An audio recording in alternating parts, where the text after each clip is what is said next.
AICC ഉപാധ്യക്ഷ പദവിയിൽ നിന്ന് അവധിയെടുത്ത രാഹുൽ ഗാന്ധി എവിടെ പോയെന്ന ചോദ്യം കഴിഞ്ഞ 2 ദിവസമായി കോൺഗ്രസ് നേതാക്കളെ തന്നെ കുഴക്കുകയാണ്. ഇതിനിടയിലാണ് രാഹുൽ ഗാന്ധി ഉത്തരാഖണ്ഡിലുണ്ടെന്ന അവകാശവാദവുമായി പാർട്ടി നേതാവ് ജഗദീഷ് ശർമ്മ രംഗത്തെത്തിയത്.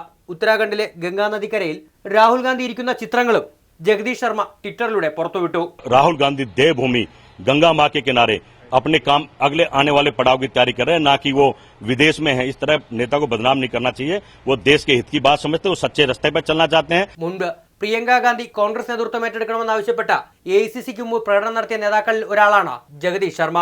എന്നാൽ പുറത്തുവന്ന ചിത്രങ്ങൾ പഴയതാണെന്ന വിശദീകരണവുമായി രാഹുൽ ഗാന്ധിയുടെ ഓഫീസ് രംഗത്തെത്തി. 2008 ചിത്രങ്ങളാണ് ഇപ്പോൾ പുറത്തുവന്നതെന്ന് വിശദീകരിച്ച AICC ഉപാധ്യക്ഷന്റെ ഓഫീസ് രാഹുൽ ഗാന്ധി ഇപ്പോൾ എവിടെയാണെന്ന് പ്രതികരിക്കാൻ തയ്യാറായില്ല. Mr. Jagdish Sharma has nothing to do with the Congress party or with the family. He is nobody in this party and I do not know him. How come that he is issuing a statement about our vice president? I do not know. Rahul Gandhi European പര്യടനത്തിലാണെന്ന സൂചനകളാണ് മുതിർന്ന കോൺഗ്രസ് നേതാക്കൾ നൽകുന്നത്.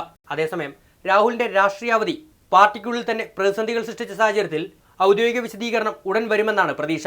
Reporter, Delhi.